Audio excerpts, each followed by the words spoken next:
दोस्तों आज की ये वीडियो कक्षा 10 वाले बच्चों के लिए बहुत ही महत्वपूर्ण है। क्यों महत्वपूर्ण है? क्योंकि इस तरह का एक प्रश्न आपके बोर्ड एग्जाम में कन्फर्म में आएगा।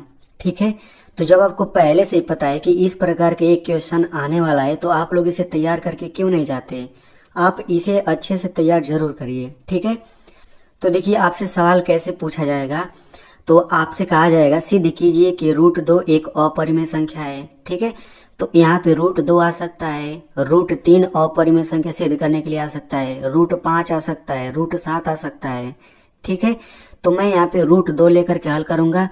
बिल्कुल इसी तरह से अगर रूट 3 आ जाएगा, रूट 5 आ जाएगा, सब एक ही जैसे हल होगा। ठीक है ना। मैं इसी वीडियो में आगे सबसे पहले तो हम लोग इसी अपरिमेय सिद्ध करेंगे, फिर मैं आपको खुद बताऊंगा कि अगर रूट 3 आ गया तब उसको कैसे बिल्कुल इसी तरह से हल करेंगे। ठीक है ना, यानी इसको समझ लीजिए फिर आप पूरा समझ जाएंगे एक तरह से, ये समझिए। तो इसे समझने से पहले हम लोग सबसे पहले बेसिक जान लेते हैं, उसके बाद हम लोग इस पर आएंगे सिद्ध करने के लिए। ठीक है, तो देखिए सबसे पहले हमें समझना पड़ेगा परिमेय संख्या क्या होता है। ठीक है ना, तो परिमेय संख्या को इंग्लिश में बोला जाता है रेशनल नंबर।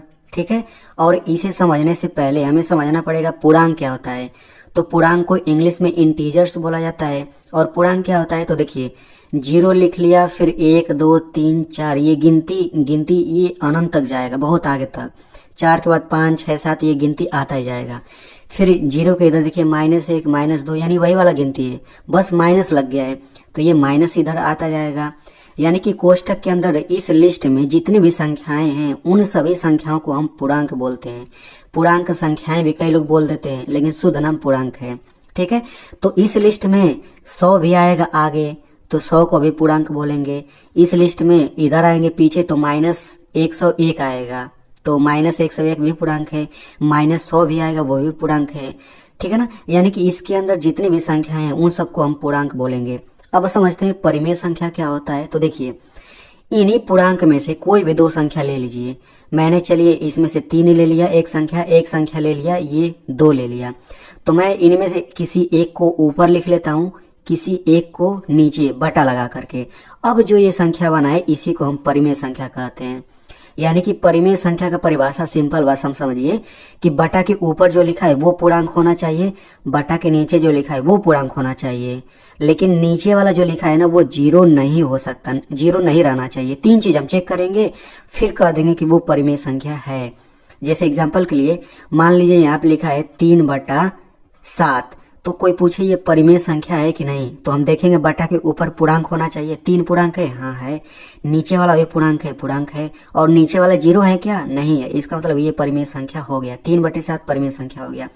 एक मैं दूसरा पूछता हूँ आपसे, -3/5 ये परिमेय संख्या है, हाँ ये परिमेय संख्या है। कैसे पता चला? बटा के ऊपर जो लिखा है -3 वो देखिए पूर्णांक है, नीचे जो लिखा है 5 वो भी पूर्णांक है। ठीक है, और नीचे वाला 0 नहीं है, यानी कि ये परिमेय संख्या है। एक दूसरा मैं पूछता हूँ, मैंने आपसे पूछा 5/0, कोई पूछेगा ये पूरा परिमेय संख्या है कि नहीं, तो आप देख सकते हैं बटा के ऊपर वाला पूर्णांक है, बटा के नीचे वाला भी पूर्णांक है, लेकिन नीचे वाला 0 नहीं रहना चाहिए, लेकिन इसमें 0 है, यानी कि ये परिमेय संख्या नहीं है। ठीक है, यानी कि बटा के नीचे अगर 0 आ गया तो वो परिमेय संख्या हो ही नहीं सकता। तो इस तरीके से आपने समझ लिया परिमेय संख्या क्या होता है। अब हम समझते हैं सहअभाज्य संख्याएं क्या होती हैं। इंग्लिश में बोला जाता है को प्राइम नंबर्स। तो सहअभाज्य संख्या क्या होता है, तो सह का मतलब होता है साथ साथ। ठीक है, यानी कि 2 संख्या इसमें साथ साथ आती हैं। तो इसे समझने से पहले हमें समझना पड़ेगा कटने वाला, आपको समझना पड़ेगा कि विभाजित कौन किससे होता है। जैसे मैंने आपसे पूछा कि 2 6 को विभाजित करता है कि नहीं, 2 6 को विभाजित करता है कि नहीं, या काटता है कि नहीं। यानी कि काटना को हम शुद्ध भाषा में विभाजित बोल देते हैं। ठीक है, तो हम यहाँ पे 2 से हम भाग लगाते हैं 6 में, तो 2 3 6। आप देख सकते हैं कि शेषफल 0 आ गया है। तो जब यहाँ वाला शेषफल 0 आ जाता है ना तो हम सिंपल बोल देते हैं कि हाँ विभाजित करता है, हाँ काटता है। विभाजित को ही हम काटना बोलते हैं। तो मैं अब बोल सकता हूँ कि 2 जो है 6 को विभाजित करता है, या फिर 2 जो है 6 को काटता है, तो हम लिखने वाले भाषा में विभाजित बोलेंगे। ठीक है, हमेशा छोटी संख्या बड़ी को विभाजित करता है। वैसे ही मैं यहाँ पे बोल दिया कि अगर पूछेगा कि 2 जो है 10 को विभाजित करता है कि नहीं? बिल्कुल करता है। 2 से अगर हम 10 में भाग लगा दें तो शेषफल 0 आ जाएगा, यानी कि 2 जो है 10 को भी विभाजित करता है। ठीक है, अब देखिए बिल्कुल इसी वाली चीज को हम ऐसे भी तो लिखते हैं 6/2। 2 से हम 6 में भाग लगाएं या ऐसे लिखें, बात एक ही है, बात यही वैसे भी है, तो 10/2 भी लिख सकते हैं। ठीक है, यानी कि ऐसे लिखा है कहीं पर तो हम बोल सकते हैं कि 2 जो है 6 को विभाजित करता है। अगर 10/2 लिखा है तो हम बोल सकते हैं कि 2 जो है 10 को विभाजित करता है। ठीक है, इतना आप समझते रहिए। चलिए अब हम सवाल को हल करते हैं।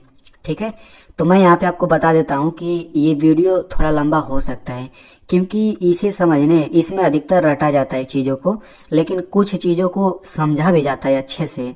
तो जो समझने लायक चीज़ें हैं उनको तो मैं समझाऊंगा, और जो इसमें रटने वाला चीज़ है मैं आपको उसको भी बताऊंगा। तो हो सकता है कि वीडियो थोड़ा लंबा बनेगा, लेकिन आप लोग पूरा देखिएगा, ठीक है ना, क्योंकि ये बहुत कम ही बच्चों को समझ में आ पाता है। तो चलिए हम लोग यहाँ पे समझते हैं। तो देखिए आपको सिद्ध करना है √2 एक अपरिमेय संख्या है, तो हम लोग अपरिमेय का उल्टा परिमेय मान लेते हैं। ठीक है, तो जब भी आपको अपरिमेय सिद्ध करना रहेगा तो आप लोग इतना तो हमेशा मानेंगे, ये जो दिख रहा है 1 2 3 लाइन, इतना आप सभी में मानेंगे। ठीक है, बल्कि इतना तो मानेंगे, तो ये आप एक तरह से रट भी सकते हैं। वैसे मैं आपको समझा देता हूँ। तो अपरिमेय बोला है तो हम लोग इसको परिमेय मान लेते हैं। ठीक है, तो हम लिखेंगे कि माना √2 एक परिमेय संख्या है। तो √2 बराबर, जब इसको परिमेय मान लिया है तो परिमेय संख्या कैसे होता है? ऐसे बटा में होता है।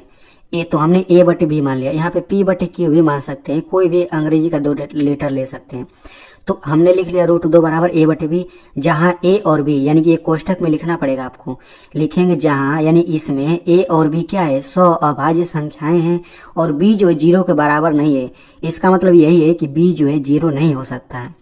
ये लिखने का मतलब बिल्कुल वही है। ठीक है, तो जब हमने इसको √2 को परिमेय संख्या मान लिया है तो इसको ये परिमेय लिखना पड़ेगा ना। तो परिमेय संख्या क्या होता है? ऊपर और नीचे वाला पूर्णांक होना चाहिए और नीचे वाला 0 नहीं होना चाहिए। अभी तो हमने देखा था।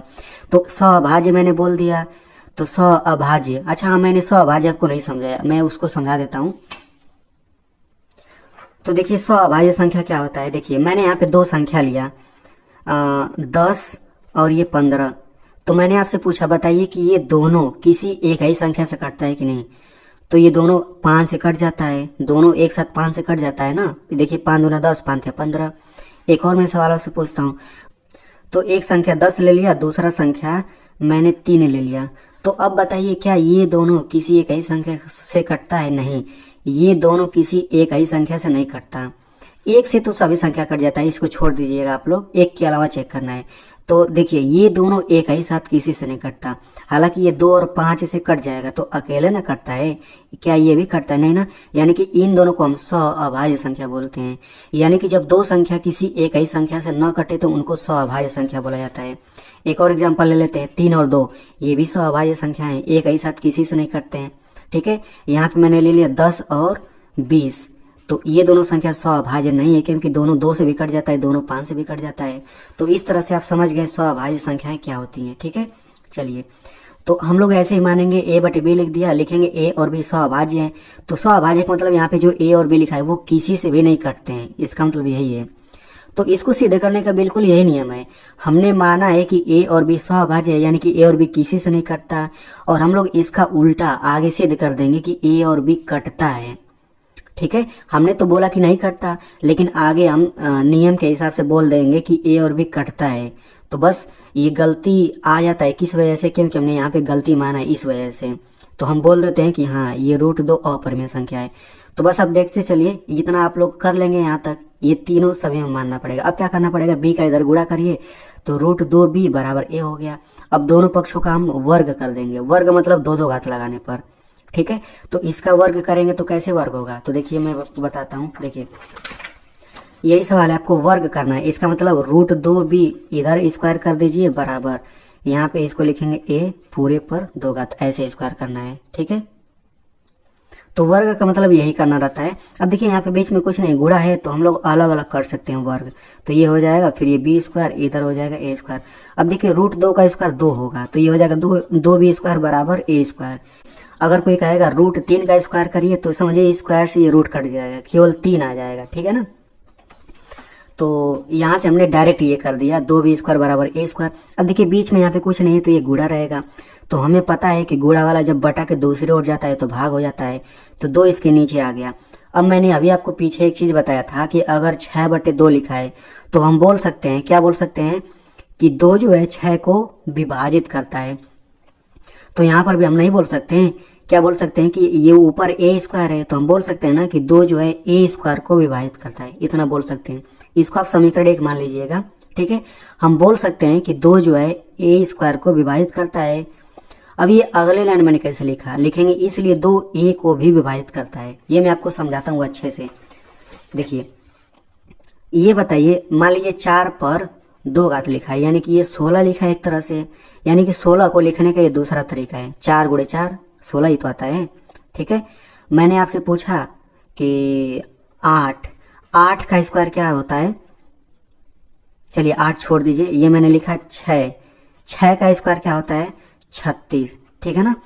तो 36 बोलिए या 6² दोनों बात एक ही है। तो ये बताइए 2 जो है 4² यानी इसको विभाजित करता है कि नहीं, यानी 4 मतलब 16, तो 2 16 को तो विभाजित करता है, बिल्कुल करता है। तो आप देख सकते हैं ये स्क्वायर रूप में लिखा है। तो जो 2 जो है जब 4² को विभाजित करता है तो ये 4 अंदर वाले को भी विभाजित करेगा, 4 को भी। आप देख सकते हैं 2 4 को भी विभाजित करता है। वैसे ही 2 अगर 6 के स्क्वायर यानी 36 को भी तो विभाजित करता है, भाग लगाएंगे शेष पर 0 आ जाएगा। तो जब 2 6² को करता है तो ये अंदर वाले 6 को भी तो करता है, 2 3 6 आप देख सकते हैं एकदम आराम से। तो बिल्कुल यही वाला बात यहाँ पर भी लिखा है। भाई ये भी तो कोई संख्या ही है ना, बस हमें पता नहीं कौन सी संख्या है। तो हमने ये पहला लाइन तो यहाँ से देख करके लिखा है कि बटा में लिखा है तो बोलेंगे कि 2 जो है a² को विभाजित करता है। लेकिन ये वाला लाइन कैसे लिखा, यहाँ से जो नियम मैंने बताया। तो जब 2 a² को करता है तो ये जो a लिखा है इसको भी विभाजित करेगा। तो मैंने तो सिद्ध कर दिया कि 2 a को विभाजित करता है। अब हमें b को करना है, तो अब हम आगे बढ़ते हैं।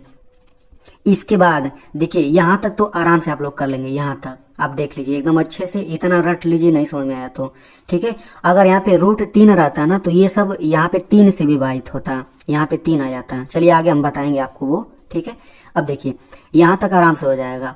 अब हमें b को जब करना रहता है तो वो समझिए। तो मैंने बोल दिया कि 2 जो है a को विभाजित करता है, तो इसके जरिए अब मैं ये बात लिख सकता हूँ a बराबर 2x, यानी कि इन दोनों का प्रयोग देखिए यहाँ पे हुआ है, x जो है एक्स्ट्रा आ चुका है, ठीक है। तो इसको हम यहाँ पे समझते हैं। देखिए यहाँ पे देखिए 2 जो है, बताइए 2 जो है 6 को विभाजित करता है कि नहीं, बिल्कुल मैं इसी तरह से बता रहा हूँ, ठीक है। ठीक है, तो जब 2 6 को विभाजित करता है तो मैं यहाँ पे जो बड़ी संख्या है ना, तो 6 बराबर ये वाला छोटी संख्या, ऐसे डायरेक्ट तो बराबर नहीं लिख सकता, 6 और 2 बराबर होता है नहीं, लेकिन अगर मैं यहाँ पे गुणा 3 लगा दूं तो अब बराबर हो जाएगा। देखिए ये भी 6 लिखा है, ये भी 2 3 6, ये भी 6 लिखा है। वैसे देखिए 2 और 2 जो है 10 को विभाजित करता है, तो मैं बड़ी संख्या के बराबर ये वाला संख्या नहीं लिख सकता, इसमें मुझे 5 लगाना पड़ेगा। अब बराबर हो गया, तो आप देख सकते हैं ये 5 आ गया, ये 3, ये तो अलग से आ रहा है ना, तो बिल्कुल वही चीज है। 2 जो है a को विभाजित करता है तो a बड़ा हुआ, तो मैं इसी के बराबर a बराबर ये 2 तो नहीं लिख सकता, हमें गुणा में एक्स्ट्रा लगाना पड़ेगा। तो यही x जो है, हाँ जैसे इसमें x 3 है, ये 5 है, वैसे यहाँ पे कुछ होगा ना, हमें पता नहीं है, तो हमने यहाँ पे x मान लिया, ठीक है। तो a बराबर 2x मैंने मान लिया, ठीक है। अब इसको समीकरण 2 मान लेंगे। अब हम क्या करेंगे, a बराबर 2x, इसी में a बराबर 2x है ना, तो a की जगह पे मैं 2x रख सकता हूँ, तो मैं लिखूंगा समीकरण 1 व 2 से, या फिर आप ऐसे भी लिख सकते हैं समीकरण 2 से a का मान समीकरण 1 में रखने पर, ये आसान होगा। तो हम यही वाला समीकरण लेंगे, बस a की जगह पे 2x रखेंगे, क्योंकि a बराबर 2x है, तो यहाँ पे 2x रख दिया, बटा 2 कर दिया। अब देखिए ये b² हो गया 2x का स्क्वायर करना है ना, तो बीच में गुणा है तो मैं अलग अलग स्क्वायर लगा सकता हूँ, ऐसे ये रूल होता है। तो 2 का स्क्वायर 4 हो जाएगा, और ये x², ये डायरेक्ट मैंने कर दिया, ठीक है। अगर यहाँ पे 3x का स्क्वायर रहता है तो 3 3 का 9 यहाँ पे हो जाता है, और ये x²। अब देखिए 2 से ये कट जाएगा, 2 दूना 4, तो यहाँ से b² बराबर 2x² आ गया। तो भाई 2 यहाँ पे गुणा में है ना, तो इसको नीचे कर लेंगे, जैसे हमने यहाँ पे किया था, यहाँ पे 2 गुणा में था तो भाग में कर लिया है दूसरी ओर। तो वैसे यहाँ पे देखिए 2 गुणा में है तो ये बटा के नीचे बराबर के दूसरी ओर भेजेंगे तो बटा में आ जाएगा, ठीक है। तो ये यहाँ से आ जाएगा। अब देखिए यहाँ पे मैंने गुणा में, तो ये भाग में आ जाएगा यहाँ पे। तो बस जब यहाँ तक पहुंच गए तो अब देखिए b² बटा 2 है, तो हम लिख नहीं सकते हैं कि चूंकि 2 जो है b² को विभाजित करता है, तो जब b² को करता है तो इसलिए b को भी करेगा, बिल्कुल पीछे जैसे। तो लिखेंगे इसलिए 2b को भी विभाजित करेगा। ठीक है, तो हमने तो अभी पीछे सिद्ध किया था, क्या सिद्ध किया था कि 2a को विभाजित करता है, और हमने फिर एक और सिद्ध कर दिया कि 2b को भी विभाजित करता है। तो हम दोनों को एक साथ लिख देते हैं, लिखेंगे अतः 2a और b दोनों को विभाजित करता है। ठीक है, परंतु a और b सअभाज्य संख्याएं हैं। हमने शुरू में यही तो माना था कि a और b सअभाज्य है, यानी कि a और b किसी से नहीं कटते हैं, लेकिन हम लोग तो लगा रहे हैं तो ये तो आ रहा है कि 2 जो है a और b दोनों को काटता है, लेकिन हमने माना था कि a और b को कोई नहीं काट सकता। तो ये गलत क्यों आ रहा है, ये गलत क्यों आ रहा है? गलत ये इसी वजह से आ रहा है क्योंकि हमने शुरू में ही गलत माना था। हमने शुरू में ही गलत मान लिया था कि ये परिमेय संख्या है। ये गलत मानने की वजह से ही ये उल्टा आ रहा है ये सब। तो बस यही उल्टा दिखा करके ही हम बोल देते हैं अतः √2 एक अपरिमेय संख्या होता है। हालांकि बीच में थोड़ा बहुत बात लिखना पड़ता है, लेकिन मैंने छोटा कर दिया है, फिर भी आपको पूरा नंबर मिल जाएगा। लिखेंगे अतः √2 एक अपरिमेय संख्या है। तो इस तरह से ये आपका सिद्ध हो गया। तो देखिए, इसमें जो समझने वाली बात होती है वो तो मैंने आपको अच्छे से समझा दिया है, लेकिन अगर आपको कुछ चीजें समझ नहीं आया है तो आप उसको एकदम रट्टू तोता जैसे रट जाइए। ठीक है ना, और परीक्षा में आएगा तो आप लोग उसको लगा लीजिएगा। लेकिन एक बार मैं आपको फिर से समझा देता हूँ। देखिए, यहाँ से लेकर के यहाँ तक, कहाँ तक, यहाँ तक एकदम आप लोग अच्छे से इसको एकदम बढ़िया से इसको समझ भी सकते हैं। वैसे आप लोग पूरा प्रोसेस रट लीजिए कैसे करना है। तो देखिए, ये परिमेय संख्या मानेंगे a/b मान लेंगे।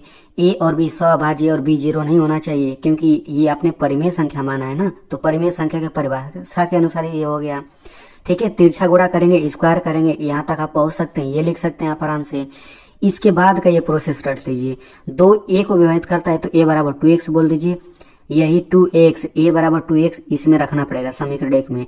तो रख के जब इसको कैलकुलेट करेंगे तो ये इतना आ जाएगा। 2 को फिर नीचे करेंगे, जब नीचे करेंगे तो बटा 2 में हो गया।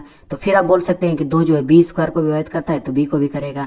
अब बस ये वाला लाइन आप इसको इतना दूर ये रट लीजिए कि 2, ये भी रटना क्या है, ये भी समझना ही है। ठीक है, लेकिन बस इस तरह से आप लोग लगा लेंगे तो आपको पूरा नंबर मिल जाएगा। अब हम यहाँ पे समझते हैं कि मान लीजिए √3 आ गया, तब क्या करेंगे। मान लेते हैं यहाँ पे 3 आ गया।